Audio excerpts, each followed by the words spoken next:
understanding how to properly utilize the ground forces, in other words, how your feet interact with the ground in terms of the shifting, the rotation, and the posting, can help you become a much better golfer. In this video, we're going to go through an overview using three-dimensional force plates to help you see exactly how you interact with the ground that generates the proper mechanics for better club head speed. A good golfer utilizes the ground much better than amateur golfers. I'm Dr. Tyler Standifird, and I'm here with Nate to talk through some of the things that we look at and how golfers utilize the ground during their golf swings. Now, we're utilizing these portable, smart-to-move 3D plates, and these are great plates that actually allow us to analyze data through an iPad and allow us to look at forces in all three planes of motion. Because golf isn't just about the up and down, it isn't just about the rotation, it's about every single aspect of how a golfer pushes on the ground. And we want to look at those forces in all different three directions and also think about the rotational torques that actually occur during the golf swing as well. So I'm going to have Nate hop on these plates right here, and I'm going to kind of walk you through what we call the kinetic sequence. Now, the kinetic sequence is just a fancy way of saying kinetics or forces need to have a proper sequence in order for a golfer to get the most out of their golf swing and have an efficient, repeatable swing. Okay? And how this kinetic sequence works, we're going to have Nate step up and kind of address the ball. Okay? And how this kinetic sequence actually works, okay, is the very first thing we want a golfer to do is we want a golfer to really feel a nice kind of lateral shift. Now, lateral shifts are these side-to-side shifts. And if you've heard, well, gosh, Tyler, I don't want to sway off the ball. I'm not saying to sway off the ball. I'm saying that what really good players will do first is the first thing they're going to do is as they start that movement backwards, they're going to really create a lot of good lateral force from that trail leg. When they create a lot of lateral force from that trail leg as he starts to kind of go up and finish his backswing, that lateral force from this trail leg is actually going to initiate a little bit of that movement of his center of mass forward. The only way to move the body forward is to create a force in that direction.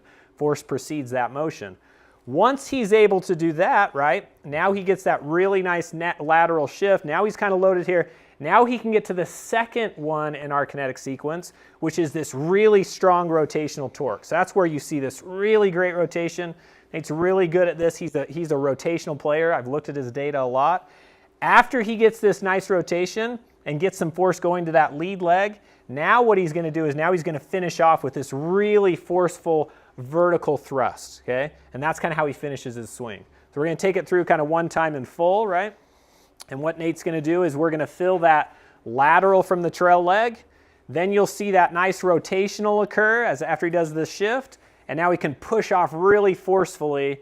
And now we have what we call the kinetic sequence. And we love to measure that and look at it so we can look at a player like Nate and say, what are those values he's producing? Does he have the right sequence? Does he have the right timing of the sequence? And that allows us to really dive into Nate's swing in detail and help him create this efficient, powerful, and repeatable golf swing. Okay, so we're taking a swing here. So go ahead, Nate.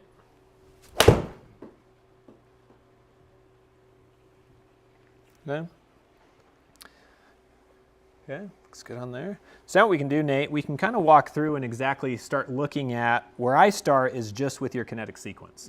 So this is where I want to just make sure that you have the right sequence of forces that we talked about. So the black line there at the bottom, that's going to be your smallest force, and it's going to be the one that I want to see peaking very first, right? Okay. So I see that, and it's peaking relatively at the same time as this one in the gold, which is this middle one here. That's going to be your vertical torque. That's the second one that I want to peak. So we have a pretty good sequence between those two. Maybe I would want to see that lateral force just a little bit earlier. And then the next one I'm going to look at is I'm going to look at that vertical here, and I want to make sure that that vertical is peaking after the rotational. So that's the rotational, or that's the kinetic sequence that we talked about. And in that kinetic sequence, that's where we can really look at, are you sequencing the forces correctly?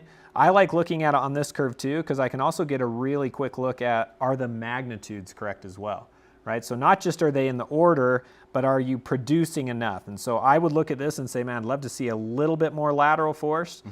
The vertical torque looks really good, and I'd love to see maybe just a little bit more vertical force.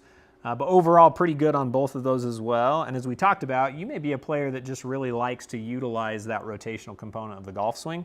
And so we would see that in there. And this is kind of an overview of that kinetic sequence. Sweet. So what you want to see in your swing, here's the lateral force, or getting to the left. Strong force happens relatively early in the swing. You see there's a net overall force. Now if we look at the feet there in the upper right corner, you see the center of mass has moved quite substantially towards the front foot earlier in the swing. Now here's the spinning motion, where the left foot is pointing back and the right foot is kind of pushing forward. And what you see here is the magnitude of the lead foot, which is the blue line, is a little bigger, 27 versus 22 in terms of percentage of the body weight. So that keeps the center of mass, or the center of the pelvis, going back towards the left ankle. And then you get a very strong torque turning the hips as a result, well before impact. And you see a very strong posting. This is about 166% of his body weight combined, and over 125% of his body weight just on the lead leg there to cause that release. So that's the sequence you're looking for. Left, rotate, up, and you can see what that looks like in Nate's swing. If you'd like us to look at one of your videos, we've got a great online swing review program. You can send us your swings for a free 14-day free trial. Check the link in the description below.